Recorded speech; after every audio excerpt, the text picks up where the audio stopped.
This is the Baal Shem Tov story. One day, the Baal Shem Tov was a great holy Jew that is comparable to Abraham. He spread Judaism throughout the world. That didn't care about any of the dangers. And the Baal Shem Tov taught the main thing is to love God and to make this world a holy place. That's what Abraham started to do. Okay, so here's the story. The Baal Shem Tov had pupils, and one of his pupils was a pupil called Rabbi Nissen. One day, the Baal Shem Tov took this Rabbi Nissen, and he said, I want you to go to the house, to the castle of Count Radziwill. Radziwill, right? What was his name? Count Radziwill. And tell him that you would like to be the custodian of the place. Custodian that you'll take care of the anything that breaks, and you get the cleaning and etc. And you'll be the overseer. Go. And the Baal Shem Tov gave him an envelope. It says, inside this envelope, and there's a receipt, or a recipe. How do they call it? A prescription. Oh, a prescription. And you'll know when to open it up. Keep this with you all the time. So he doesn't exactly understand what the Baal Shem Tov wants from him, but he understands that it's the Baal Shem Tov that wants it. So there must be something important. So he goes to the castle, this Count Radziwill, and this Count Radziwill, whatever, that he is a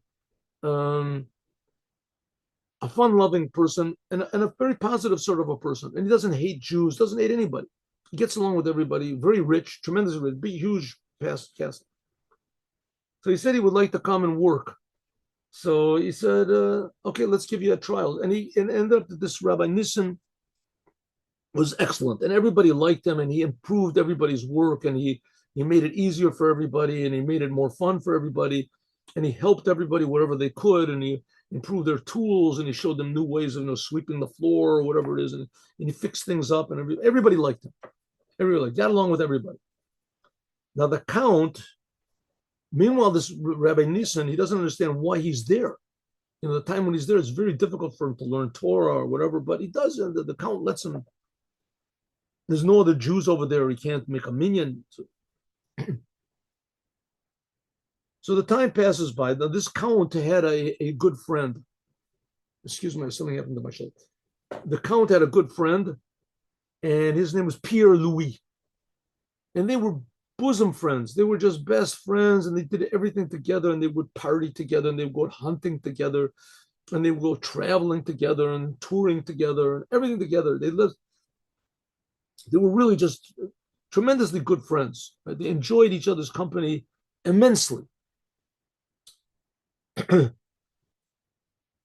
So one day, meanwhile, this Rabbi Nissen, he's trying to figure out some reason why he's there, and he can't figure it out. But meanwhile, he's doing his work very well, and he's making a good impression on everybody, which that's also a very important thing to do. One day they went on a hunting. They went out hunting near on the grounds of this Count Radziwill. And coming back, there was an accident, and this Pierre Louis, he tripped and fell, accidentally discharged his pistol, and it shot him in the stomach. And it made a big wound in his stomach.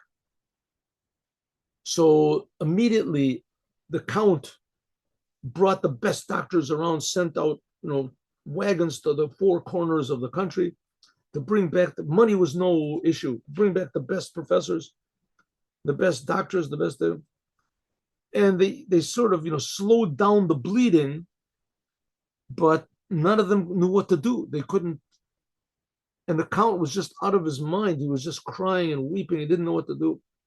And his best friend, Pierre Louis, he was dying. He was like semi-conscious. Suddenly, Rabbi Nissen, he remembered that the Baal Shem Tov gave him a prescription. So he gave him. So he ran to his room and he got the envelope, and he opened it up, and there was a prescription what to do. It was made of household things to. So he went to one of the doctors and said, listen, maybe this will help. And the doctor said, please, what are you? You're a doctor. You know something about medicine. The count came and he started yelling at him. I have enough troubles. What are you trying to with me with your stupid ideas for? You go back and be a janitor, right? You're fired. Get out of here. I don't want to see you. And the count was just out of his mind with anguish with this. So one of the head doctors from all these doctors that were there, he came and he said, what's all the confusion over here? What's the confusion? So this fellow, look, he says, let me see what it is. He looks and he sees, take a little bit of coffee, take a little bit of sugar. So the counsel says, it's ridiculous. So this head doctor says, listen, the fact is everything we've done up to now, it didn't help. Maybe it slowed down a little bit, the bleeding. Let the guy, give him a chance. We have absolutely nothing to lose because it's just a matter of hours, maybe even less minutes until he dies. We said, okay, so we'll try it. He said, okay, bring me some cinnamon, bring me sugar, bring me this, bring that. He makes a little potion out of it and he starts rubbing it in different places of the body, and he administers some of it to his nose, to his, whatever he does, and sure enough, the doctors see in front of their eyes that the bleeding, it stops, and that the wound seems to close. And he looks at the instructions and he does another thing what it says in the instructions. And after like a half an hour, the wound is completely closed and the bleeding has stopped. And Pierre Louis sits up and he says he wants to drink something, wants to eat something. They can't figure out what it is, but he healed him. Amazing. So the count says, I'm sorry, I didn't realize you. Who told you this? The Baal Shem Tov, I am forever indebted to him. I will let me go and he said, I'll introduce you to the Baal Shem Tov. You can go to the Baal Shem Tov. So I think when they went to the Baal Shem Tov, I think this is the way it ends. So he went to the Baal Shem Tov. The Baal Shem Tov said, both of them went to give thanks to the Baal Shem Tov. And the Baal Shem Tov took Pierre Louis aside.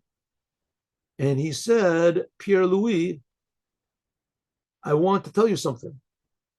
Your name is not Pierre Louis. It is Pesach Tzvi. And you're a Jew. And your parents sent you to the best schools. And you got educated when you were just a child. They were assimilated, French Jews, whatever. And they changed your name. And they told you weren't Jewish, and you grew up as a non-Jew, and you became friends with this Count Radziwill, and the rest is history. But the fact of the matter is that you're a Jew. You're a Jew. He said, I am a Jew. How could it possibly be? He had, by them, a Jew was like, absolutely meaningless. Just, meaningless to be a Jew. It's like a person that's, he had less meaningful than if you had blue eyes or something. I mean, I'm a Jew, I don't believe it. And so he told him, yes, you are, and you have to put on tefillin. And he told the Count Radziwill that your friend Pierre Louis, he's a Jew, and that he should leave the castle and he should become connected to Judaism. And so it was. So it ended up that this whole entire thing, the Baal Shem Tov saw for one soul, just to save this, to manifest the true identity of this Pierre Louis. It was worthwhile, the whole entire story, with the falling down and then the getting shot and almost dying, in order to bring one Jew back to true Judaism. And that's at the time of the Baal Shem Tov. Now we see hundreds in Israel, hundreds, even thousands of Jews are suddenly waking up to who they really are. That they're the sons of God, they're the servants of God, they're the wife of God, they're the soldiers of God. But most important, that they're happy to be chosen by God, every single Jew. And what does it mean to be chosen by God?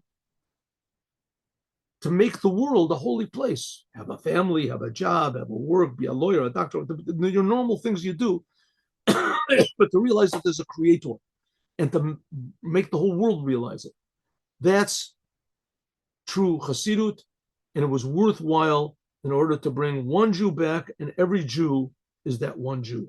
Have a good day with Mashiach. Now, tomorrow will be Friday. We will have a class 8 o'clock in the morning. See you tomorrow.